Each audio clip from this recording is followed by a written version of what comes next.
We are fortunate to be or to have with us Tom Blatchford from Australia today. Tom, how you doing? I'm doing good. Thanks for having me. Anyway, It Tom is a is. phenomenal photographer, and you can see his website up there. And let's talk a little bit, Tom, about how you got started in photography. Give us a little bit of a thumbnail on how that happened.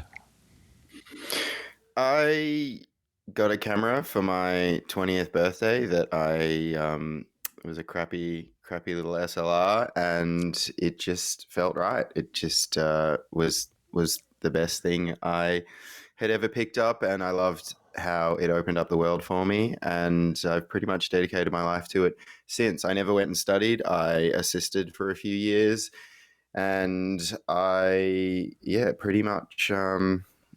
pretty much never put it down. So I left school to study business, which I hated every second of. And I'd really put down all creative practices in my teen years. I couldn't draw or paint, so I thought that that was a prerequisite for being creative. So I didn't identify as an artist or as a creative person at all. And then I picked up a camera, and it's just been a kind of long process to learn everything, to be able to call myself an artist, to be able to call myself a photographer and not feel like a phony. So yeah, that was about 18 years ago next month. So it's Wow. been quite a journey. Now, is this your sole occupation? In other words, you're okay. Super, super. Yeah. And when you talked about picking up your cheap DSLR, the first one, I sort of smiled to myself because I can remember back in the old days when I probably picked up an old film camera. Yeah. And film is doing a little bit of a renaissance here now in well, I think all over the world, and but I had a lot of people, start with the 5 or 6 megapixel camera when they Yeah. start out back in the day, right when the images were sort of crappy. Yeah, yeah, that was me. It was a 6 megapixel camera, but yeah, I started on digital, and I think digital has been really important for me and my work and my process to be able to experiment, particularly with stuff at night, and be able to get instant feedback and not have to deal with things like reciprocity failure of film. So a lot of my fine artwork is shot at night, and it's really pushing the limits of digital technology always. So I'm grateful to have emerged in the digital age, and I'm not sure I would have had the patience or the feedback to kind of push things as far as I have being a digital photographer. Well, that leads me into the next question, which the equipment nerds like to ask is, what kind of equipment are you shooting with? Yeah, that's a good question. And I think it probably is important, at least in the case of the series that we're going to talk about, Midnight Modern. So I have always shot it on a D8 something body. So I started on a Nikon. I'm a Nikon guy. So I started on a D800 and then got a D810, and nowadays shoot it on a D850. And as far as lenses, I pretty much always use a 45 millimeter tilt shift, which is great because it lets me punch in a little bit, and it also lets me shift up to get a lot less road and get a lot more sky and mountains and stars and stuff like that. And so I think that the gear is quite important, at least for this series, because I need really low noise in the shadows. I think at the time, the equivalent Canon cameras probably wouldn't have been able to give me as cleaner files as I needed. And so, yeah, I have always needed that, and I really need an optical viewfinder. I've tried to do it on a mirrorless camera, and in low light, it's just like watching the worst TV in the world, just grainy and can't see at all what's going on. So, I'd say I will continue to shoot this series forever on a D850 because it's a perfect tool for it.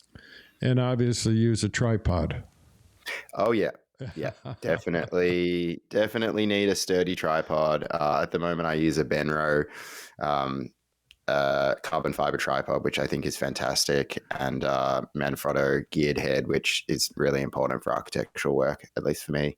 So yeah, I'm a little bit of a gear nerd, but I think I've managed to vanquish my gear acquisition syndrome, and haven't Yes. I haven't bought anything in a long time. I haven't been tempted by any of the medium format mirrorless or Fuji or anything. I've never really felt like resolution was the problem. I feel like I make plenty of mistakes, but resolution's not an issue for me. That's phenomenal. I'm glad to hear that because the gear acquisition syndrome can sneak up Mm. on everybody, can it? Why don't we go Oh yeah, into the Midnight Modern series and sure. let's take a look. Okay, here we go. Uh, so, when I first looked at these, because I came from photography for like 45 years ago. First thing I thought about were Kodachromes, Ektachromes, and so forth. But Mm. what had it inspired you to explore these mid-century homes in such a unique setting? I mean, where did that come from? It was pretty serendipitous. So for anyone who's listening, this whole series is captured by moonlight using only the light of the full moon, and so it's shot well after the sun goes down, and the only light source in the images is the full moon. I don't light anything, and I don't supplement any lights. I try and get as many garden lights as I can to be off in the frame, but everything is just shot by moonlight. So it came about pretty organically. I was in Palm Springs for the first time with my now wife Kate, and was trying to find, I guess, a unique take on the town. And I'd explored long exposure a lot early in my kind of romance with photography back when I got my first camera, and then I'd kind of put it aside for a really long time, probably 5 or 6 years, just doing crappy commercial work and being a bit lost, I think I probably would say in hindsight. And I just decided to go out and start shooting at night. And so the first night shooting, I started by focusing on houses that had lights on, and it's a nightmare. They flare, they give kind of weird scallop shadows.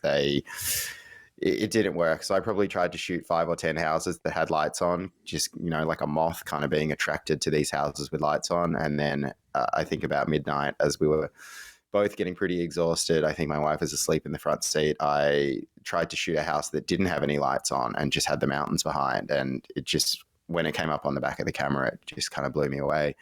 And so I went back to Australia with about 3 images under my belt, and they kind of haunted me for a year. And then I decided to go back and shoot some more. And that was the first series of Midnight Modern. And that was all shot completely surreptitiously. I didn't know anyone. I didn't know anything. I didn't know anything about modernism. I didn't know who had cars or anything like that.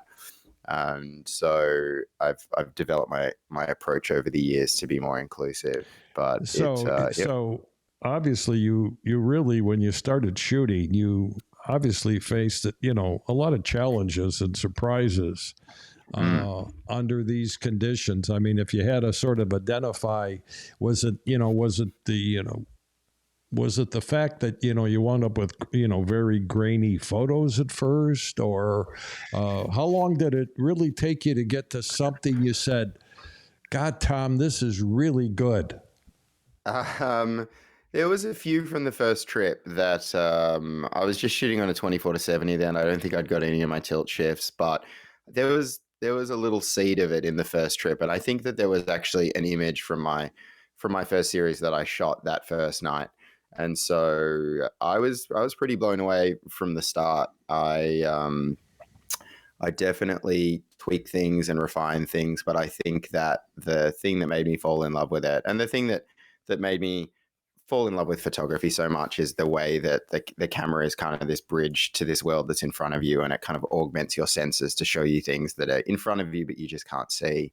Standing in the moonlight, you can see what's going on, but you lose all color. You lose kind of the ability to see the depth in things. You can see, but you can't see like this. And so the camera was just this amazing kind of bridge to this amazing world in front of me that I could capture but I couldn't see. And so it's still an amazing trick. I stand out there with homeowners and car owners, and we wait for it to pop up on the back of the camera, and they just they're amazed, like, wow, Yeah. how is that, I'm looking at one of these photos now, photo 3 in the series, and Mm. What kind of post processing are you doing now on these Very, photos? very little.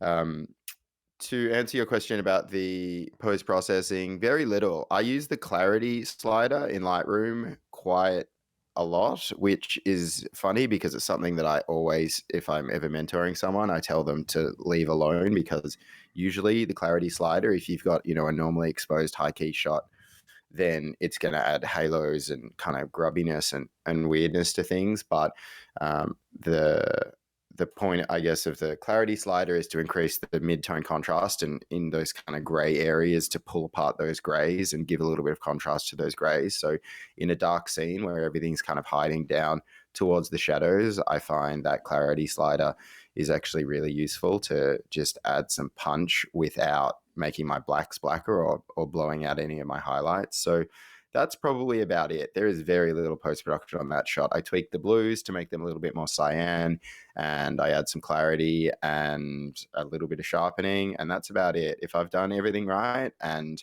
the lights are off on the street and the moon is out and the car is there, then and I do my long exposure, usually 2 to 4 minutes, then it's usually in the bag and there's not much more to be done. You're. It's funny about professional photographers doing artwork like yourself. What I have found is over the years, they really don't do a lot of work in Lightroom and Photoshop. In other words, they nail it when they go to shoot it, and when they bring it Try. in the Lightroom, they say, "I'm going to tweak it here, tweak it there," but what I saw there, and I'm just going to make some, just some minor adjustments, and that's a pretty consistent theme that I've heard with most, really really good photographers like yourself. The other thing that struck me, and maybe it's because it's the Palm Springs area, but your work, it sort of blends the past and the future, and it sort of gives Mm, you a little bit of timeliness. And I said that mm. earlier on. And how do you achieve this aesthetic, and why is it important to your artistic vision?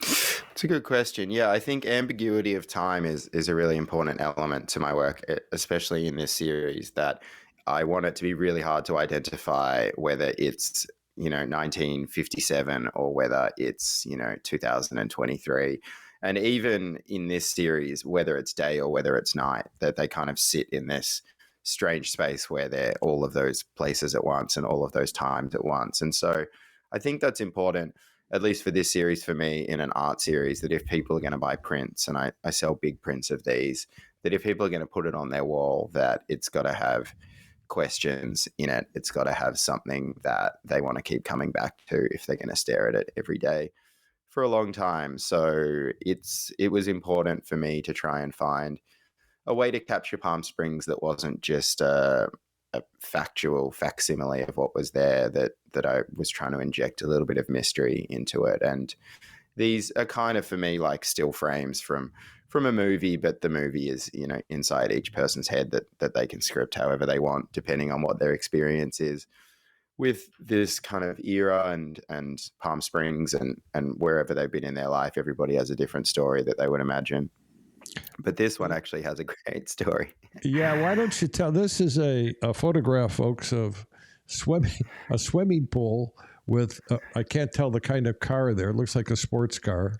And the first thing I thought is, were you able to get inside this person's residence to take the photograph? And what's the story behind this?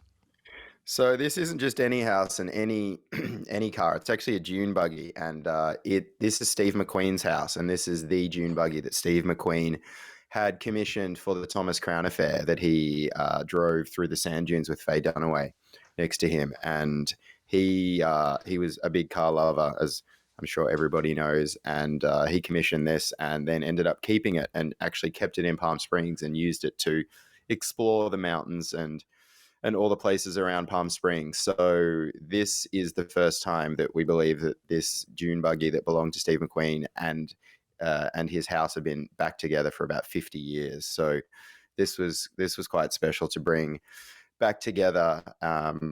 It was generously donated by an amazing car collector called Philip Sarafim from Los Angeles, who was so incredibly generous through this trip and lent me a few different cars. But this was epic, and the house is also on a private road on a ridge that looks out over the town. That's really hard to get into. The first time I got up that road, it took me 8 years, and this time I managed to get up it in about 10 minutes just by calling the right person who knew the right person who owned this house. And so this is us. We drove it up the hill and wheeled it through the little kind of white structure you can see, which is the driveway, and put it next to the pool and the snow-capped mountains in the background. I really love this shot. Oh, it is a phenomenal shot. And the history behind it just makes it exceptional. It really, really, really is very interesting. Holy cow. I could see this hanging someplace. Have you sold many copies of this photo, or have you had some? I haven't yet, which has surprised me. My gallery in the Netherlands has put it up for a few shows, and I don't think people have fallen for it as much as I have, but it hasn't dissuaded me. I've actually got an exhibition in Melbourne at the moment. It just opened last night. And this is the kind of key shot as you walk in. It kind of stares back at you with the eyes of the car. And I love this shot. It's great. So looking ahead, what themes or locations are you thinking about exploring in future product or projects, and how do you see your work evolving in the next few years? It's a good question. I've got another series that focuses on Japan. It's called Nihon Noir, and it focuses on shooting a lot of architecture, but also just kind of street scenes in Japan in a very sort of Blade Runner inspired, cyberpunk, dark and gritty way. And I've got a book of that's going to be coming out in April that I'm working on at the moment. And I would love to get back to Japan to shoot. I'm definitely going to go back to Palm Springs to shoot. I kind of cracked open a whole different network of car collectors and homeowners on the last trip that I really want to explore. And controversially to probably a lot of your viewers, I'm also working a lot with AI to use AI image generation tools to create bodies of work to explore ideas that would be impossible to explore otherwise. And so I'm quite excited about that as well. So photography is still going to have a big place in my heart and my practice, but I'm also exploring some newer tools to be able to do some things that have never been possible before. And I'm really excited about that. Yeah, I think I haven't used AI much in the photography realm, although I can see where the possibilities are endless. And I've even seen where I've thought about projects and you go to AI and it can generate some ideas for you as far as, hey, maybe you ought to take a look at shooting over here or shooting over there, etc. So it'll be very, very interesting to see your work evolve over the near future and the distant future. If people want to check out my Instagram, I've got a lot of my AI work is just living on my Instagram at the moment. And so if people want to check out my Instagram, which is at Blachford, BLACHFORD, then they can see a little bit of the kind of world building. Yeah, I'll put that in the show notes along with your webpage. I would encourage people to go to Tom's webpage and take a look at what's there. We've just sort of scratched the surface with Tom's work, and there's a lot there, but I can tell you it's candy for the eye. It really, really is. It's extremely interesting. Anyway, my website is split in two for anybody who visits it. There's a fine art section on the left that takes you down a whole fine art rabbit hole of all the series that I've created purely with the intention of them being art, and then I've got a commercial portfolio as well that's architecture and other things that I've shot over the years. So yeah, anybody feel free to go and explore and reach out. Let me know if you got any questions. Oh, super. Well, I really appreciate you coming on, Tom. What time is it in the morning there? It's 9:23 now. Okay, well that's not bad. It's 7:23 p.m. here, and we're all Nice. still awake. Great. Yeah, we found a good time to sync up. Yeah, we It's certainly not did. always easy. Yeah, I certainly appreciate you coming on, and you can come on anytime and want great. to talk about your work. It's fantastic stuff, and Thank you. I'm sure the listeners would be glad to hear about what you're doing in the future. So you take care of your